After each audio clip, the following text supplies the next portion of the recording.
Hey everyone, it's the 16 Square Big Boss, and today I'm talking about Crysis 2. Okay, not just Crysis 2, but Crysis in general. So back when Crysis first came out, you needed the best of the best computer system to run this game on all maxed out settings. PC gamers cried and complained about this. It's not like Crytek didn't know the game was so demanding. They adjusted the game so that you can run the game on low settings and it will still look like a good game and run on lower end systems perfectly fine. PC gamers weren't okay with this. Even I myself was disappointed that even my brand new gaming PC of 2007 couldn't even run the game on max settings. But it ran on a pretty good setting with good frame rate. Because of this, Crysis obtained a reputation that you needed a high-end system to run the game at all, which is not true. In 2008, Crytek released Crysis Warhead. This game shared the exact gameplay but with a few improvements over the first one, but was more cinematic with its parallel storyline. Not only did they put a good amount of effort into the single player, they showed a large amount of enthusiasm in the multiplayer. It had a great amount of maps, modes, weapons, everything you needed for the perfect Crysis multiplayer experience. The game sold well, the Crysis popularity rose, but multiplayer community didn't stick. Crytek, using its My Crysis website, released free weekends just for Crysis Wars to up the amount of players. It worked, but it didn't last for long. I remember being part of every free weekend event, and then eventually I ended up buying the game. A year or so later, Crysis 2 was announced along with a disturbing fact. It was also going to be on the consoles. When I heard this, I knew the PC community flipped inside out. I know I did. Reason being is that the console ports on the PC, let's just say they have a bad reputation. Crysis, being a big PC game known for its graphics, there was no way they could bring that same experience to the consoles without destroying what Crysis was. Even though this was happening, I saw some videos, saw some pictures, which gave me hope. Thank you very much. Months before the release of Crysis 2, I was invited to the Crysis 2 beta. As I read the invitation more carefully, I then realized it was for the Xbox 360. Here I was beginning to worry. I wasn't sure if I was going to like the way they were going with Crysis. Eventually I started playing the demo and I was blown away. I didn't even care how terrible I was at the game using a controller. The graphics were the best graphics I had ever seen on a console. It ran so smoothly. I was playing the game on a 46-inch TV and there was not a single drop in the frame rate. Now that I got a taste of the game on the Xbox, my major worry now was how the PC version will turn out. A month or so later I got to play the demo and I loved it.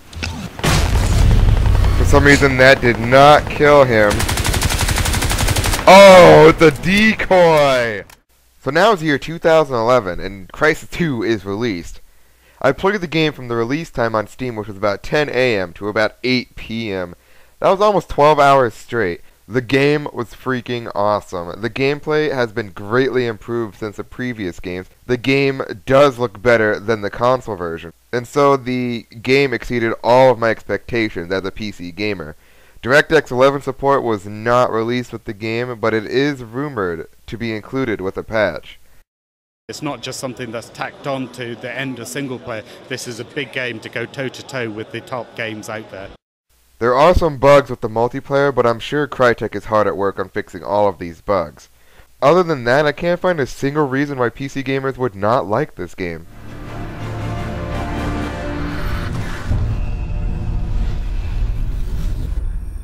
Personally, I appreciate all of the hard work they put into Crysis 2. The PC version of Crysis 2 was not some dumb console port. According to the interviews from Crytek developers, the game was made PC first and then slowly transitioned onto the consoles. Crytek has learned from previous games, bringing Crysis to more gamers by bringing it to the consoles while it is also on the PC. People do not realize this, but the direction Crytek went in was not a bad one.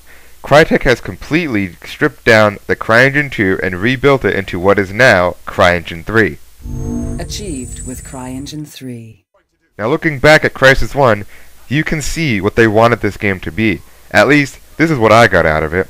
A first-person cinematic action-adventure game with amazing realistic graphics.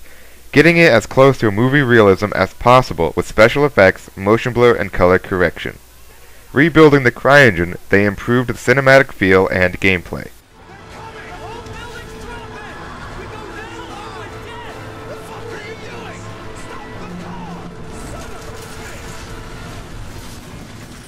The lighting effects were spot on, the best I have ever seen. Explosions looked great and the presentation of this game looked amazing.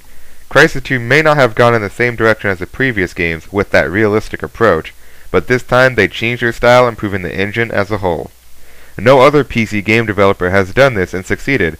Many people say Epic Games did this with Unreal, but that engine was made on the consoles first with the Gears of War series. Crytek managed to make a great PC quality game transition to the consoles without sacrificing much. PC gamers complained about having to sacrifice graphics for FPS, but Crytek has done it right this time. I can hardly tell the difference between the lowest and highest setting.